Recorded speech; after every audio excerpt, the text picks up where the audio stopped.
You're listening to the ISF podcast for your organization's better cybersecurity. Your host, ISF CEO Steve Durbin, is an expert in leadership, business culture transformation, and cyber strategies for today's top enterprises. I'm producer Tavia Gilbert.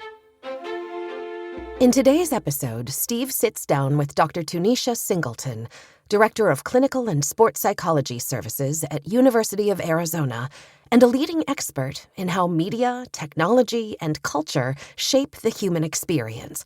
Dr. Singleton highlights that authenticity and humanity still matter, despite all the technology around us, and the two discuss how business leaders can navigate an online presence where almost anything you post can be turned against you. Tunisha, you have a PhD in media psychology, and you're something of an expert in how media, technology, and culture shape human experience, particularly in sports, entertainment, and the digital communities. It's a fascinating area. You say as well that you're redefining what it means to connect, engage, and build impact in a media-saturated world, something that everybody can relate to, of course. So tell us about your work, just to get started. Sure. My background is in traditional film and entertainment. I went to undergrad to do film and radio. My master's was in new media production, and my emphasis was in screenwriting. So that's when I started to really pay attention to stories and how we craft stories and narratives. So there's also not only the fictionalized, stories, screenplays, all of that, but now there's also this narrative play, which are just the accumulation of multiple stories that end up producing one central theme, and how those can end up becoming the most powerful, persuasive things that people grab onto. We tend to believe stories more than we do facts, because a story is something we can relate to, where a fact may be opposite. It may compete or challenge or add some question or gray area to something. And recent politics here in the States is no stranger to that. With Trump and the extreme right, they like stories. It doesn't matter what facts are. At that point, that's when I was still in the entertainment mode, but I wanted to get some more traditional experience under my belt. I moved to Los Angeles and worked there in entertainment for about a dozen years or so, doing everything, post-production, actual production, and social media management, and all of these things, podcasts. And then sports has always been a big area of mine. I played sports in college. I played sports growing up, big sports household growing up. So that's when I started to realize I couldn't watch a game without live tweeting it. Like, I said, my own patterns in being a fan were changing as technology was beginning to adapt. And this is like circa 2013. So that's when I was like, you know what, this is interesting. I want to start to study that. So that's when I found this media psychology program at Fielding Graduate University, attached to UC Santa Barbara. And I made my emphasis in fan identity. I wanted to study fandom from a deep psychological perspective so that I could start to understand, okay, what stories are fans listening to? What are those main components that are driving fan loyalty, that are building community, that are building commitment? And I found so many overlaps and synergies between organizational psychology, like the same things that we tell ourselves to maintain retention in employees are the same things we're telling ourselves in book clubs, in libraries, on the streets, in tailgates, in town halls, and all of these things. And story and narrative really comes down to it, in addition to, identity, what we value the most. So that's when I got my PhD, and that's what I got that stuff in. And so for me, it's just opened up this treasure trove, so to speak, of theory and knowledge where I can start to see at least what questions to ask or where to start to look to understand human behavior. Because it's not all a copy and paste solution for everything, but there are a lot of synergies in the fact that regardless of what we're selling, whether it's a politician or a pair of shoes, we're in the people business. So it behooves us to understand people. It behooves us to understand what makes audiences tick, what we like to tell ourselves, what we do. And media psychology is one of those things that I like to try to define often, because not a lot of people, maybe it's the first time they've heard of that term, that study, that discipline, media psych. So for me, when I'm teaching it, I always say it's that bridge between theory and application. So it's understanding media consumption and human behavior. What are you putting in? What are you putting out? And then also it's really looking at these three areas of understanding the usage of media, art, and technology. So how are we using it? It's looking at the relationships we have with these things. When you wake up in the morning, do you open up Instagram first? Or do you open up the news app first? So what relationship do we have with it? Can I not watch a game without live tweeting it? Right. And then the last one is the meaning we associate with it. So if we can study the usage of the relationships we have with and the meaning we attach to media, art, and technology, it can start to reveal some things about the human experience and how as one is evolving, so are we, and how connected are those two things. It's very interesting to give it that overall context. And you talk a lot about the use of technology and all of that. I'm curious, when we talk about these sorts of things, where does it start? It seems, listening to you, as if you feel that technology is the center point around all of this, the main sort of channel, perhaps. And maybe that's because that's what everybody is now using. But is that fair? Is that what we've now become? To some degree, and of course, every household is in charge of themselves. At a certain point, everyone's got to come head to head and make a decision for themselves. It's almost like when you're in a video game and you're standing up against the final boss. It's okay, it's me or you. I have to make a decision. Is it fight or flight? Right. And so, and I think, especially households with young children, all right, are we doing this tech stuff or are we not? Because I don't have any kids, but my friends that do have children, many of them are very different. There's one where there's no TV, there's no apps, there's no nothing except their cell phone. And then there's another one where it's please charge this and get out of my way. It's two very different things. So at some point, they each made a decision like, all right, are we tech or not? Okay, are we going to regulate how much TV time? Are we going to use the parental guidance apps and all of those things? And so I think at a certain point, we all just have to come to grips with we are in charge of our behaviors. We have authority. We have much more agency than we give ourselves credit for. The tech is there, but if we use it, that's up to us. Right. How we rely on it is up to us. Are we only using Chat GPT now? So there's a bit of authority that we still have to appoint on ourselves and accountability, God forbid. And so I think it's that big, ugly monster in the room, but whether or not we want to engage with it is on an individual level. And I think a lot of times our self-confidence will be a motivator in terms of whether or not we have to. What do we value? Our creativity, motivation. There's a social learning. There's like all kind of different things because it depends on your age, your demographic, your regions, a lot of those things. Because if we want to start talking on internationally at a global level, if they don't have those resources and access, now we're having a whole nother conversation. So I think it's there, but we have to also humanize it. We have to center it because I think, too, a lot of times brands will think, let's just make an app and then that's it, right? Or let's just make a QR code. That's it, right? That's all we got to do. Right. I think that's a little lazy to me. It's one of my gripes as a communicator, a marketer, so to speak. The analogy I use is if technology is the car, then let story be the driver behind the wheel. Right. There has to be a point in this. Where are we going? That means what are you offering? What are you giving me that can be a utility to my life, my human experience, rather than a replacement of being something that just is another distraction, another consumerist capitalist thing. So how can technology start to be used as a tool, a boost, something positive, tech for good, media for good? How can it be used to help amplify something within me as opposed to just, ooh, this is the new trend. Let me go stand in front of Sephora and look dumb or whatever.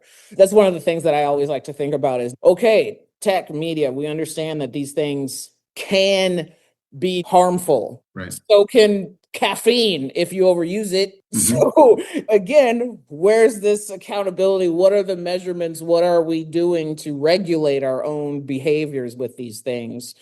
And I don't want it to all look doom and gloom, whereas there is a lot of good that is happening in media. There's a lot of great things that I've seen and experienced personally with social media. So it's not all bad, but it gets the bad rap. Instead of Godzilla, it's a big ass Wi-Fi symbol or something coming down, like trying to eat. It's like, no, it's not like that. If we just look at the mirror sometimes, we can curb our own fears. But a lot of people struggle with that, don't they? And I think one of the things that I've certainly noticed, if you look at leaders, doesn't matter which industry, we're all encouraged to try to grow our own personal brand because it's easy, right? You just go on social media and that's it. And there are the most excruciating posts that people seem to be putting on different forms of social media, whether it be LinkedIn or whether it be Instagram, whatever it is. that are just so wide of the mark. And people are constantly on there, and you can't help but think it must be a distraction from what the business is trying to accomplish. So people listening to this who think, yeah, Steve's probably onto something, and I like what Tunisha's saying, what can they actually do to try to get a grip on how to get their personal brand authentically across in a way that is very positive on some of the channels that are out there? You said the word, it's authentic. It's authenticity. Be yourself. I know what you mean because I see a lot of that stuff and I'm like, oh God, that just is painful. Yes, Right? particularly if you know the person, because you think, That's not them. Exactly. They've created this persona online that bears no resemblance. Like, what are you doing? Yeah, and you're like, I just was at the pub with you. What? That's not you. Like, and I understand there has to be, a line of difference, but it does not have to be so far off. That's one of the things that I've started to do this year was my LinkedIn. I used to not even post on it. I used to not even open it. I used to just, like, why? Because of how pretentious it seemed, because of how water cooler it was, right? Like in the office. And I was just like, oh God, like, why would I want to do that? I'm on it now and I'm starting to post more regularly because I'm just using my own voice. Right. There is a way for us to be able to talk intellectually about real stuff without having to sound like we got to stick up some point, you know what I mean? And you're just like, oh, and this is one of the things to kind of hate about higher education. And I say this as a professor and a faculty member. So I feel like I can say it because I am one. It's that for some reason, there's this, and I don't know who said it, but for some reason, there's this belief that when you become a PhD, you're supposed to automatically become a certain voice, a certain brand, a certain visual or persona. No, you do not have to surgically sell your soul or your spirit in return for this doctorate. You can still be yourself. Right. That's why so many of my students are like, wow, like I didn't know you could be a PhD and be like you. And I'm like, what do you mean? Because I still go to class and I'm wearing an Eagles jersey. Like, it's okay. I swear, I'm the same. My brain is still the same, whether I'm wearing a pencil skirt or a jersey, I promise. So there's this idea that you can't be professional and have a persona, have a spirit, have a personality. It drives me nuts. And so oftentimes on LinkedIn, I'm posting GIFs. Right. Of course, respectable one, like nothing crazy, but I'm being myself. And I just want more people to start to do that. And I'm seeing like when I do post GIFs or when I reply with something kind of slick or funny, my impressions are going up. Not like I care about social metrics, but if I need to pull an insight from that, it's, oh, this is something they're not seeing before. So it's getting attention because everybody else is doing this. So it only behooves us if we want to stand out as a professional and build our own brand and all this air quote stuff and be our title. Because that's, of course, what we do. We can minimize on 200 characters, right? Yeah. So if we want to stick out and if we want to build our brand, then shouldn't we have use the one thing that's different than everybody else? That's our voice. So why would we want to act like everybody else if our goal is to stand out? Then be an individual. You will stand out by just being you and not conforming to this weird trope of professional, scholar, academic. That must mean dry. You don't do anything else but read your studies and drink tea. Like Right. there's a lot more. We could be individual. The authenticity piece is just so huge to me. And so I wish more people would do that because that's actually how you would stand out. It's not acting like everybody else. It's so weird because it's like I laugh at it too. And I tell this to my students. Here's what I want you to do for your paper, right? Or for your presentation. And they go, okay, can we see an example? I'm like, okay, here's an example of a good presentation. They're like, oh, okay. How do we make that? And I'm like, do something. Did it look like that? No. Okay, then do it. Right. Do the thing. If I'm showing you the answer, don't produce something that is not reflective of the answer. Like we have the authority to actually accomplish these things. It's almost like we self-sabotage in some degree. Somebody else can do that. I can't. No, we really can. We just have to believe that we can and do whatever baby step we feel like we have to take it to get there. But yeah, it's just nuts. I wish people believed in themselves a hell of a lot more. And I say this to myself as I'm talking out loud. Absolutely right. But you're hitting on something there that I want to talk about in a bit more detail there. Because for me, you're hitting on this fear thing. right? The fear of missing out, so I have to post. The fear that I have to be seen to be sharing, because that's how I become authentic, right? And there is risk from a business standpoint in all of that. So you've got all of these C-suite executives operating more and more online, thinking that they have to put up there what is supposedly acceptable. And very quickly, it goes off the rails. And then that has an ongoing impact on company brand. And that is something that people talk to me a lot about. How do I balance this up? I've got to be online, I've got to be seen. I personally take issue with that. But anything I do say then could reflect badly or positively on the company brand. How can people navigate that particular landscape? Yeah, it's balance. Again, you said the right word there because it's like this double dutch between how do I post, but also not look like I'm trying so hard or Yeah, that's forcing right. it and just forcing it to be out there. I think audiences are much smarter now than we give them credit for. And so we're able to determine when something is a little phony and when something is forced and when something isn't hitting the mark. On the flip side, it depends on what industry they're in. What are they selling? What are they offering? Because I don't know if NASA needs to say something on Twitter every day. I don't know if Reebok or New Balance even has to say something every day, like outside of a Grand Slam. Okay, now I should be seeing you because you rep Coco, right? Yeah, Mhm. when basketball season comes around, yeah, you guys rep Kawhi Leonard. I'm a Clippers fan, unfortunately. So I'm like, yeah, now you should start to say something. But in the brand's off season, there probably is a more subtle way to keep your audience's attention by just reinforcing and repurposing what you're offering as opposed to having to say something about everything. But balance is that thing. What are they offering? And does it make sense? If it doesn't make sense and if it feels forced, you could probably get away with it. If you can't answer what is your audience or a viewer or a potential customer going to take away from this, if you can't answer that in just as many characters as you use to put it out, then you probably don't need it. But there's a lot of confusion out there, isn't there? Because you can talk to no end of PR agencies, for instance, who will help you build brand, and they will tell you that one of the most important things that you have to do is to build that brand. And that means that you have to be posting regularly. You have to be putting stuff out there because it's all about getting the eyes, getting the clicks. Okay, building a brand from scratch or already established, right? Right. Those are going to be two different marketing strategies. One from building from scratch, yeah, your posting schedule is probably going to be more the 3 to 5 a week, where somebody that's already established and maybe a well-known brand, you can get away with 3 to 5 a month. The Oscars, their posting obviously goes up when it's award season, but it's like the other times of the year, it's very sporadic, which is fair. I don't need to know what so and so wore in June. So I think, yeah, there's a bit of that difference. It drives me nuts too. We have to build brands and build and posting all this stuff. And it's okay. Yes, I understand that when you're trying to establish yourselves or you have an initiative or there's a particular campaign, but make it make sense.